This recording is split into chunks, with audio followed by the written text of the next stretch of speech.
So this morning, these freshly leaked set photos from the new Titans show for DC's streaming service were brought to my attention. And yes, that's what they are. When I retweeted them out this morning, some of you said, "What the heck am I looking at?"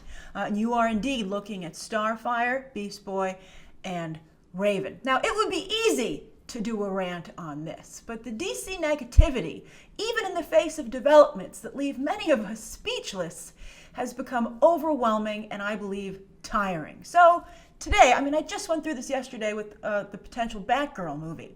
So today I just want to try and figure out what they could be thinking here and to make some, some suggestions. It's too late perhaps, but I think there are some real missed opportunities here character-wise, which they should have thought of, because the ones that I have aren't, well, I have one in particular, but it's not even, well, actually, I have a lot of suggestions about Starfire, actually, and none of them are expensive. All right, so, because clearly, they don't have any money. All right, we're trying to be good. All right, so, as some of you correctly have pointed out, it does seem that they are either off duty, right, going to get some pizza maybe, or they're posing as civilians as they go undercover.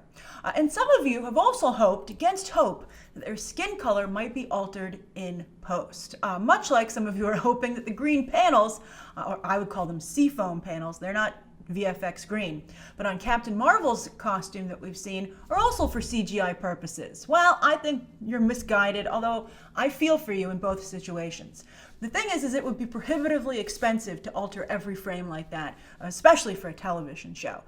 Plus, I don't think they can alter skin color to that degree in post, because then Jennifer Lawrence wouldn't be complaining so much, right? She wouldn't have completely alienated herself to a large part of the movie-going audience by making such a stink about being Mystique. Now, to be fair, again, I want to be fair here, there is a Suicide Squad type quality with these candy-colored wigs. And I can understand them being like, hey, it's like Suicide Squad light, right? And you're like, you never want to go for light. That's like where you unfortunately sometimes end up. But at least even there, Killer Croc wasn't just some guy walking around in an alligator coat, right? And that gave the whole thing some credibility. And many of us to this day do wonder what Harley Quinn brings to such a team with just her mallet, considering, well, she also has great style and sex appeal, but she doesn't even have good jokes or good psychological, because of her psychiatric background, observations. I mean, in the version that was released on Blu-ray, the extended cut, they had her trying to analyze her teammates, but she wasn't that good. And also, she doesn't have good plans. She doesn't think outside of the box. So, that has been, I think, problematic even in that space. So to me, the biggest problem here is the lack of imagination, and I'm talking about Starfire. Many of you pointed out that, particularly Starfire, the whole thing lacks imagination, but here's something they should have thought of with Starfire. Many of you pointed out that she looks like, politely, a lady of the night. But would it have been more fun to play up her Little Mermaid-esque confusion with human customs, right? How obvious was that when you think about it? By having her wear something silly or incorrectly, even just a little thing as a nod to the character and the fans, I think that would have been really exciting. Also, in terms of the costumes overall, there's a cheapness and lack of depth to them. And what I mean by lack of depth is that the Suicide Squad costumes, again, had a lot of knickknacks, character-specific details. You could look at them for a good hour, and you'd be like, oh, look at that, and oh, I'm discovering this, and oh, that's really cool, right? I mean, I remember doing it with you. And here, the costumes are very, very simple. And that's not too expensive to do. That just takes time and dedication. And so you could find a new costume designer and be like, make your mark with my Titans streaming show. Go! Here's a meager amount of money, but you can do it. Now back to Starfire. Now this is very interesting.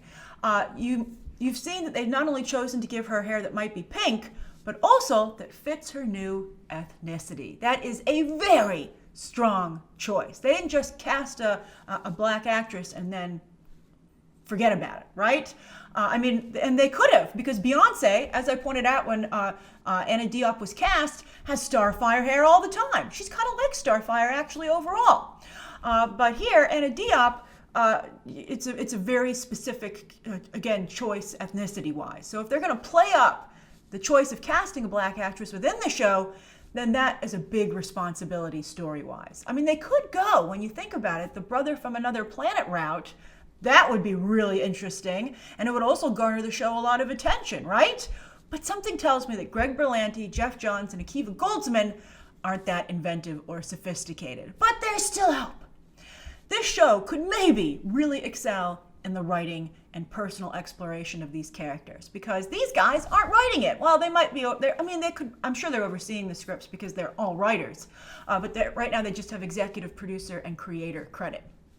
Because think about it, some of you are very happy with the first look of Brenton Thwaites as Robin. And I think compared to these, I'm happy with that too, kind of. But, if you'll recall from the Titans comics, the Teen Titans comics, how it started out Teen Titans, then evolved into Titans. It was the story of Robin striking out at his own for the first time without Batman and deciding to become Nightwing. So that could be the emotional arc of this first season, right? Robin joining this team, having new friends, his friends his own age, not Batman and Alfred, and what that's like. And then also, I'm guessing his romance with Starfire, another iconic part of those comics. Think about it, experiencing professional independence and a sexual awakening. That sounds really good for a story. Side note, though, it's weird to think that mainstream audiences will be introduced to this romance first for Dick Grayson before his romance's more innocent one with Barbara Gordon. In fact, there's an infamous panel of her stopping by to say hi, and Starfire opens the door, wearing very little. Hilarious! I like that Starfire also was so much bigger. It was like a big Bart and Mr. Miracle situation a little bit there in the comics, and I don't know if that, we haven't seen Brenton Thwaites and Anna Diop standing next to each other yet, but I liked that element as well. But also, there is a Batgirl movie, Barbara Gordon, and a Nightwing movie in the works, and this is still going to beat those two to the punch. But if the writing is not strong nor nuanced, then how is this different from all the other superhero TV shows that are out there right now, particularly the team ones? And those shows have their fan bases, to be fair, but many of us were hoping that DC's streaming service would not only offer a change of pace, a refreshing change of pace, but just maybe be able to reach out to other audiences, new audiences that have been perhaps dismissive of these shows.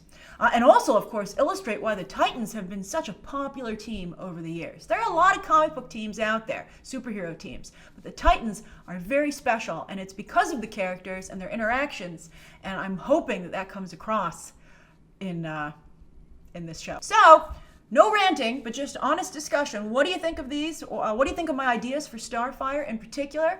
Do you think that this could have maybe a Suicide Squad type quality to it? And even though that was a hot mess, it's still, I think, still entertaining on some level, right? I'm looking forward to Suicide Squad 2 whenever it comes. But yeah, I mean, I think I can work with this if they just give me something. Okay, write your thoughts down below. Thank you so much for tuning in. And of course, as always, you can check out some more episodes right now.